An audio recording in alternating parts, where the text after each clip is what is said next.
नमस्कार, good morning, बहुत स्वागत है आपका। आप देख रहे हैं स्पेशल रिपोर्ट और मैं हूं आपके साथ आयुषी नेगी। और बुलेटिन की शुरुआत बड़ी खबर के साथ करेंगे। एबीपी न्यूज के सूत्रों के मुताबिक बड़ी खबर है, ईरान के विदेश मंत्री हमास नेता से मिलने दोहा पहुंचे हैं।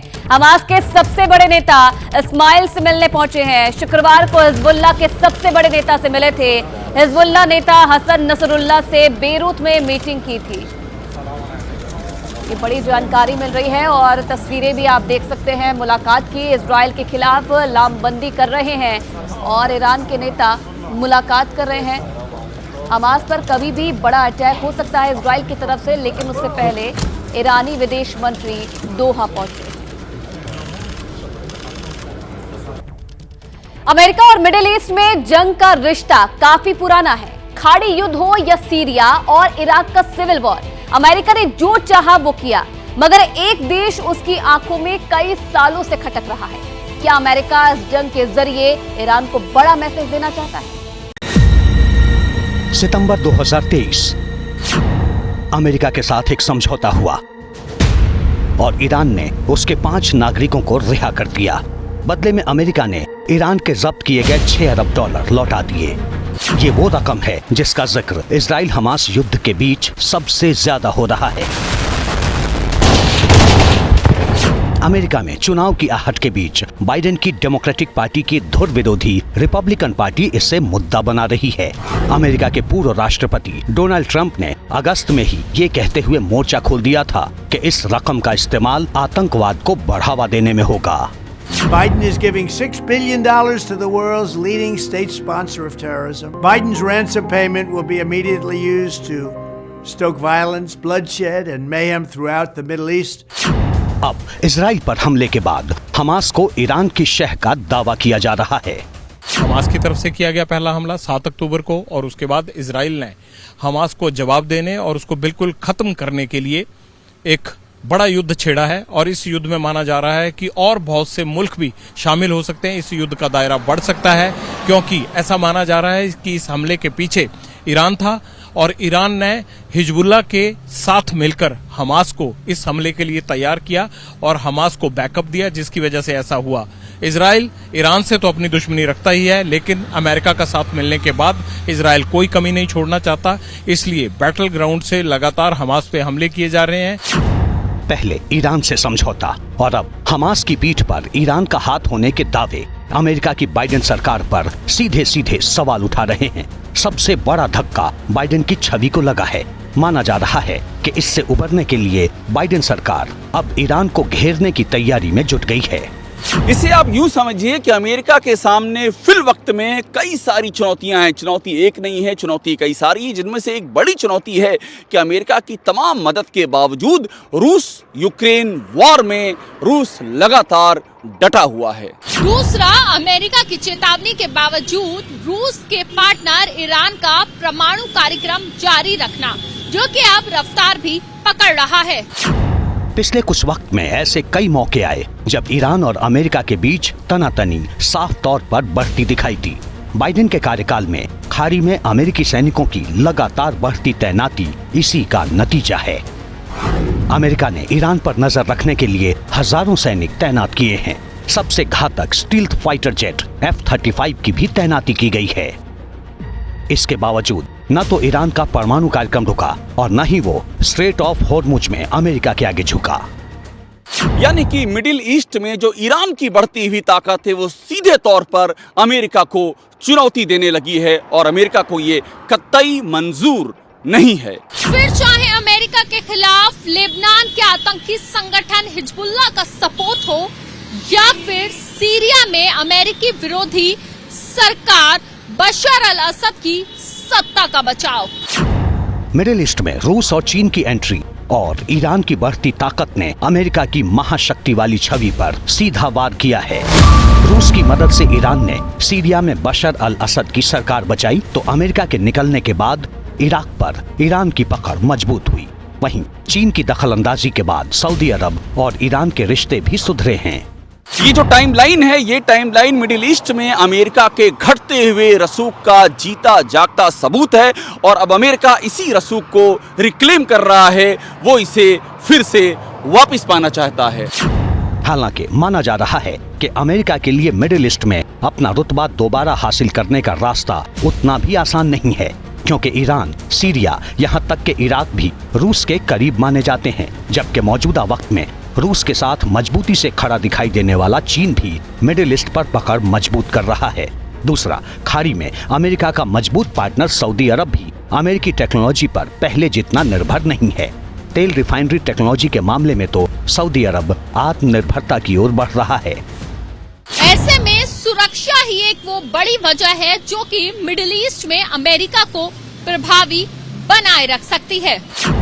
शायद यही वजह है कि जब इजराइल हमास के खिलाफ युद्ध लड़ रहा है, तब आक्रामक रूप से फ्रंट पर आ चुका अमेरिका मेडिटेरियन सी में जंगी बेड़ा तैनात कर चुका है और तेल अवीव से कतर तक डिप्लोमेटिक चैनल खोल चुका है। फारस की खाड़ी से भूमध्य सागर तक अमेरिकी घेराबंदी संकेत है कि उसके निशाने पर हमास नहीं, बल्कि उसके पीछे खड़ा ईरान है।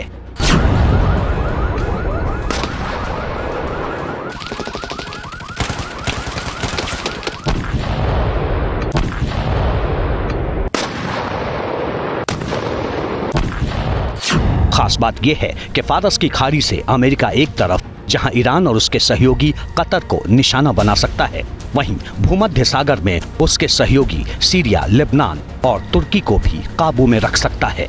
और चलिए आगे बढ़ेंगे तो इजराइल और हमास की जंग में अब तक काफी खून बह गया है। अंजाम क्या होगा कोई नहीं जानता, लेकिन एक देश और आतंकी संगठन की लड़ाई में बात सुपर पावर अमेरिका की होने लगी है। दुनिया के दादा को इजराइल की जंग में दिलचस्पी क्यों है?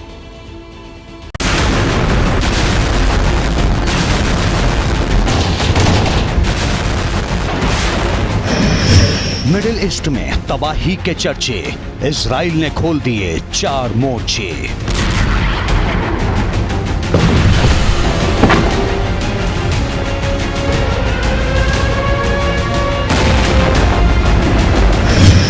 गाजा, लेबनान, सीरिया, ईरान, जंग की आग, लाल हुआ आसमान।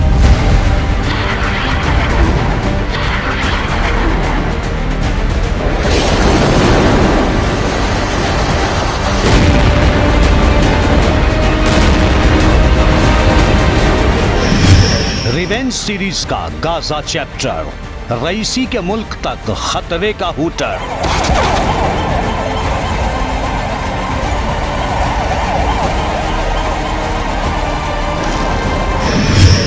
कहां तक जंग का साया, नेतन्याहू के साथ कौन कौन आया। अमेरिका का कहर किस पर टूटेगा, अरब वर्ल्ड का नक्शा बदलेगा।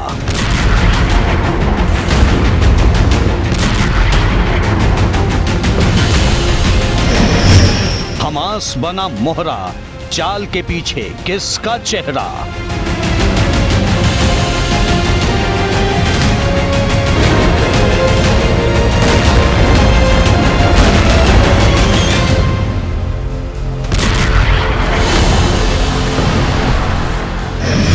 बाइडेन का विस्फोटक ऐलान, अमेरिका का मिडिल ईस्ट प्लान।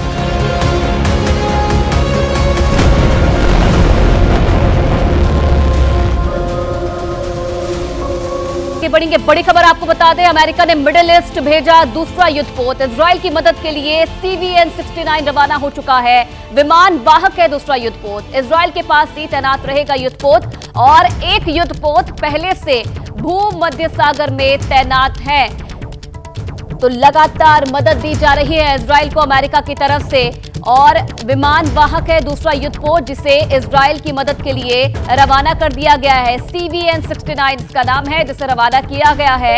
इजराइल के पास ही ये युद्धपोत तैनात रहेगा। आपको ये भी जानकारी दे दें कि एक युद्धपोत पहले से ही भूमध्य सागर में तैनात है और एक और मदद अब अमेरिका की तरफ से इजराइल के लिए रवाना कर दी गई है। ये बड़ी जानकारी, अमेरिका ने मिडिल ईस्ट दूसरा युद्धपोत अपना भेज दिया है। इजराइल की मदद के लिए CVN-69 रवाना हो चुका है। विमान वाहक है दूसरा युद्धपोत। इजराइल के पास ही तैनात रहेगा ये युद्धपोत और एक युद्धपोत पहले से भूमध्य सागर में तैनात है। इजराइल हमास जंग से पहले तक अमेरिका सऊदी अरब और इजराइल के बीच कूटनीतिक दोस्ती करवाना चाहता था। बात फाइनल भी हो गई थी, लेकिन कई मुल्कों को नई शुरुआत हजम नहीं हुई। हमास ने कह दिया दोस्ती हुई तो जवाब देंगे। इजराइल पर हमला किया भी, मगर अब अमेरिका सऊदी की जमीन से संदेश दे रहा है, कुछ भी हो जाए इजराइल के साथ वो खड़ा रहेगा।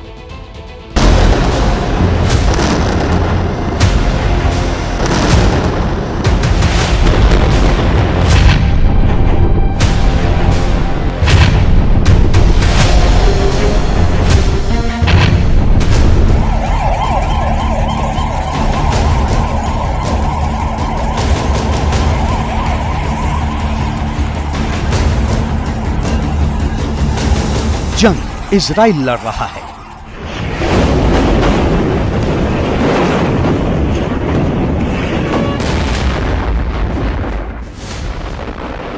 समंदर में अमेरिका का युद्धपोत क्या कर रहा है?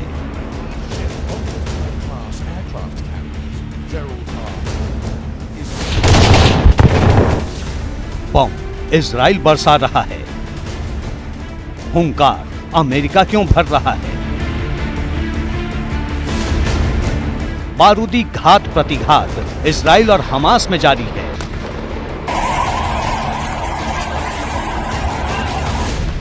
वॉर जोन में अमेरिका ने एंट्री क्यों मारी है? बदला नेतन्याहू को लेना है। अमेरिकी जंगबाज एक्शन में क्यों हैं?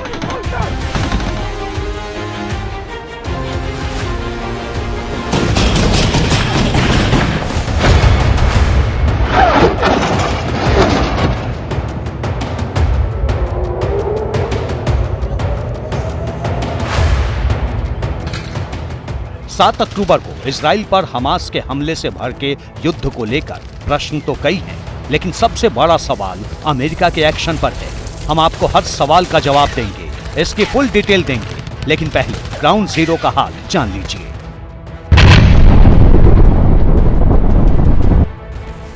सिद्रौत का ये वो इलाका है जहां पे मोर्चेबंदी की गई है। इस मोर्चेबंदी से सीधा ये सारे जो टैंक्स आप खड़े देख रहे हैं, ये सब टैंक्स पूरे देखिए, ये आगे जो खेत थे, खेतों के पीछे से टैंकों को छुपाने के लिए जगह बनाई गई है, ट्रेंचेस बनाई गई हैं और सैनिक, इनमें महिलाएं भी शामिल है। देखिए महिलाएं भी खड़ी हैं वहां पर। ये महिलाएं हों पुरुष हों, तमाम लोग ये आगे बढ़ने के लिए यहां तैयार कर रहे हैं। जो धूल दूर तक उड़ती नजर आ रही है, ये सेना की गाड़ियां हैं और इन गाड़ियों और टैंक्स की मूवमेंट यहीं से होनी है। लेकिन हाईवे को कैसे सुरक्षित करना है, हमेशा किसी भी युद्ध की ये रणनीति रहती है कि जब भी हाईवे को प्रोटेक्ट करना होता है तो उसके लिए पहले मोर्चेबंदी की जाती है हाईवे के साथ, ताकि सप्लाई रूट ना कट पाए। यहां भी वही किया गया है। ये तेल अवीव से आने वाला हाईवे है और ये आगे बाकी के जो शहर हैं बॉर्डर के साथ साथ लगे हुए, उनको जोड़ता है। बहुत सारे शहर हैं, उनको जोड़ता है। लिहाजा इस हाईवे को प्रोटेक्ट करने के इरादे से यहाँ ये मोर्चेबंदी कर दी गई है और इसके आगे पूरा बॉर्डर तक गाजा पट्टी के इलाके में बम्बारमेंट की और बैकअप की तैयारी इन आर्टिलरी गन्स के साथ, टैंक्स के साथ और जो लड़ाकू वाहन होते हैं उनके साथ। ये देखिए जोरदार आवाज, ये देखिए।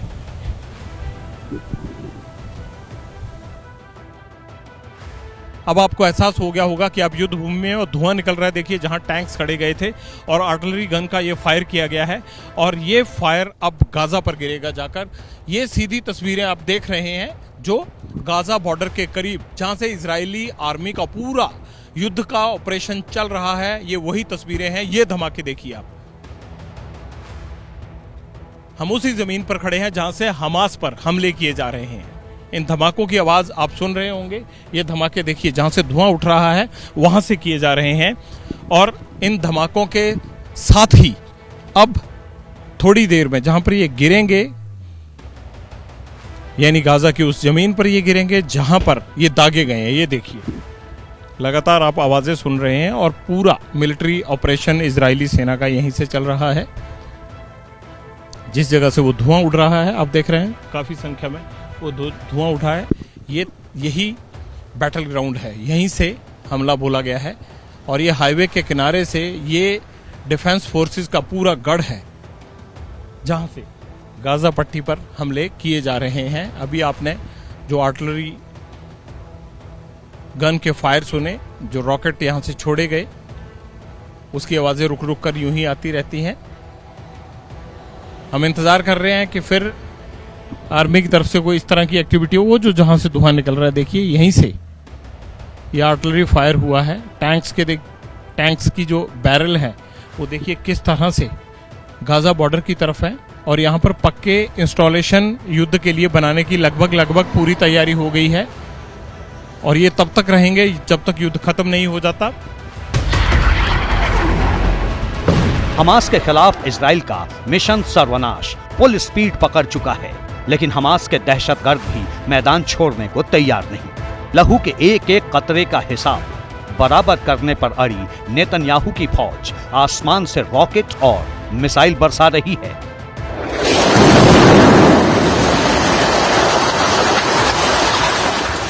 तो गाजा पट्टी से भड़काऊ एक्शन भी लगातार जारी है।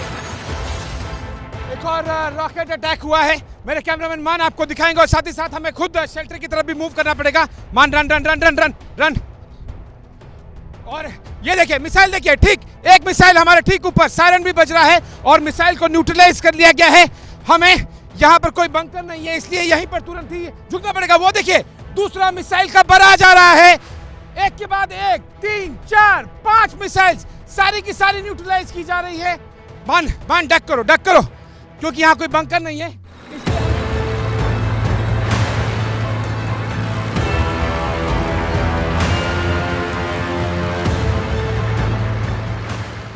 तस्वीरों से हालात का अंदाजा लगाना मुश्किल नहीं है, लेकिन हमास के परमानेंट इलाज का मन बना चुके इजराइल ने पहले आसमानी हमले तेज कर दिए, फिर अपनी ग्राउंड फोर्स भी मैदान में उतार दी। टैंक और आर्म्ड व्हीकल लेकर गाजा पट्टी में एंट्री मार चुके इजराइल के जवानों ने जमकर कहर बरपाया।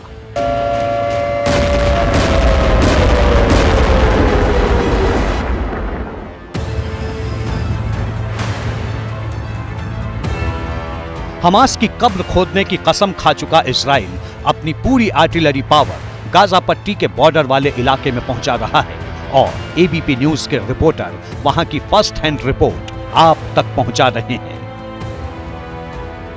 हमास पर फाइनल असॉल्ट की तैयारी में जुटा इजराइल अब किसी तरह की कोई चूक नहीं चाहता।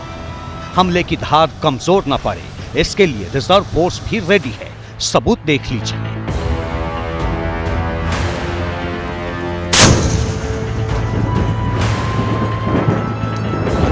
गाजा पट्टी को घेरने की तैयारी पूरी हो चुकी है। इस वक्त मैं मौजूद हूं सिद्रौस से तेल अवीव जाने वाले हाईवे के बिल्कुल किनारे, और हाईवे को बचाते हुए कैसे आर्मी का डिप्लॉयमेंट किया गया है ये सीधी तस्वीरें आप देख सकते हैं। सबसे बड़ा छावनी में तब्दील हो चुका ये वो इलाका है जहां से गाजा पट्टी के लिए मूवमेंट होनी है, और सामने टैंक्स, आर्टिलरी वाहन, जेसीबीज के साथ टैंक्स को खड़े करने के लिए बनाई जा रही जगह, और जिस तरफ गाजा पट्टी का बॉर्डर और इलाका है उस तरफ देखिए किस तरह से बड़ी तैयारी इजराइल की चल रही है। ये खास तस्वीरें आप देख पा रहे हैं सिर्फ एबीपी न्यूज पर ग्राउंड जीरो से, और हाईवे तेल अवीव को जो जोड़ता है गाजा पट्टी के बॉर्डर के साथ साथ गुजरते हुए उसी के किनारे ये टैंक्स का बड़ा जमावड़ा किया गया है, और ये टैंक्स यहाँ बड़ी तादाद में तैनात किए जा रहे हैं। और उसके आगे देखिए जैसे टैंक्स के अंदर तमाम जवानों की तैनाती है, लेकिन ये वो इलाका है जिसकी एयर सर्वेलेंस की जा रही है,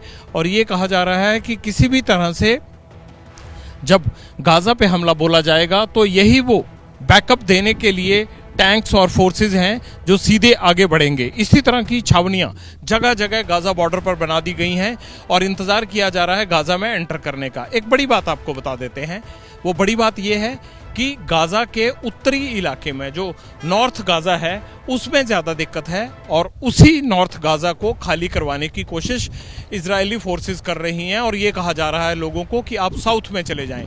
अगर वो दक्षिणी हिस्से में चले जाते हैं गाजा के, तो उसके बाद जो एक ग्राउंड अटैक होता है इन टैंक्स के साथ जो है एंट्री की जाएगी, और एंटर करने के बाद पीछे पीछे से जो ग्राउंड फोर्सेज होती हैं वो पूरे इलाके को कवर करेंगी। तो ये वो पड़ाव है जहां से गाजा बॉर्डर की तरफ कूच होना है इजरायली सैनिकों को, और ये वो जगह है जहां पर तमाम फोर्सेज को जमा किया जा रहा है। लेकिन असली सवाल तो उस कहानी का है जो खुद को वेस्टर्न वर्ल्ड का मुखिया समझने वाला अमेरिका लिखने की कोशिश कर रहा है। हम ऐसा क्यों कह रहे हैं, इसे समझना हो तो अमेरिका के एक्शन की स्पीड देख लीजिए। जितनी तेजी से हमास और इजराइल एक दूसरे पर प्रहार कर रहे हैं, जितनी तेजी से इजराइल की स्ट्रेटजी बदल रही है, अमेरिका भी उतनी ही तेजी से पहलू बदल रहा है। और ये उसी 7 अक्टूबर से जारी है जब हमास ने इजराइल पर हमले की भूल की थी।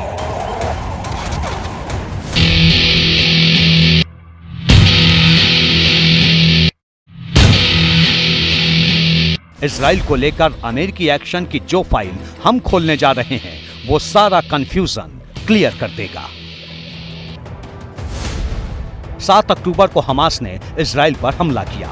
अमेरिकी राष्ट्रपति जो बाइडेन ने उसी दिन हमास और उसके मददगारों को आगाह कर दिया। 8 अक्टूबर को नेतन्याहू ने हमास के अड्डों को शमशान बनाने का ऐलान किया। बाइडेन ने इजराइल को चट्टानी समर्थन का भरोसा दे दिया। 9 अक्टूबर को हिजबुल्लाह ने लेबनान से इजराइल को निशाना बनाया। अमेरिका के टॉप जनरल ने ईरान को जंग से दूर रहने की वार्निंग दे दी। 11 अक्टूबर को इजराइल ने गाजा पट्टी पर पलटवार तेज किया। बाइडेन ने इजराइल के साथ डटे रहने का क्लियर मैसेज दे दिया। This moment we have to be crystal clear. There is no justification for terrorism beyond the pale. As I said yesterday, my commitment to Israel's security and the safety of the Jewish people is unshakable. The United States has Israel's back. इधर Israel के लिए Biden के rock solid support का ऐलान खत्म हुआ। उधर America के विदेश मंत्री एंटनी ब्लिंकन बारूदी महक के बीच तेल अवीव पहुंच गए और अमेरिका का एजेंडा क्लियर कर दिया। Hamas has only one agenda: to destroy Israel and to murder Jews. No country can or would tolerate the slaughter of its citizens, or simply return to the conditions that allowed it to take place. Israel has the right, indeed the obligation, to defend itself and to ensure that this never happens again. Israel के लिए America का यह समर्थन सिर्फ बयान तक सीमित नहीं रहा, असर भी दिखाई दिया और वो भी बड़ी तेजी से। अमेरिका की तरफ से इजराइल को हथियार, गोला बारूद और मिसाइलों की सप्लाई बढ़ा दी गई। इसके साथ ही अमेरिका ने भूमध्य सागर में अपने 2 स्ट्राइक ग्रुप भी खड़े कर दिए। इनमें से एक है दुनिया का सबसे बड़ा aircraft carrier USS Gerald R Ford. America ने इसे गाजा पट्टी के पास भूमध्य सागर में तैनात किया है। यह दुनिया का सबसे हाईटेक वॉरशिप है जिस पर फाइटर जेट और कॉम्बैट हेलीकॉप्टर से लेकर मॉडर्न मिसाइल्स की पूरी रेंज तैनात है। ये पलक झपकते दुश्मन की कमर तोड़ सकते हैं। इसके रडार और सेंसर इतने ताकतवर हैं कि दुश्मन की कोई मूवमेंट इनकी नजर से बच नहीं सकती। अगर किसी ने दुस्साहस की कोशिश की तो करीब 4,500 सैनिकों को लेकर समंदर में निकला ये युद्धपोत उन्हें धूल में मिला सकता है। इसके साथ चलने वाले जहाजों का बेड़ा भी आधुनिक हथियारों से लैस होता है। अमेरिका ने इजराइल के पास यूएसएस जॉर्ज वॉशिंगटन को भी तैनात कर दिया है। निमिट्ज क्लास का ये एयरक्राफ्ट कैरियर भी दुश्मनों में खौफ भर रहा है। 2 स्ट्राइक ग्रुप तैनात करके अमेरिका ने अपना मैसेज क्लियर कर दिया है। किसी ने अगर इजराइल की तरफ आंख उठाने की भी कोशिश की तो उसे करारा जवाब मिलेगा।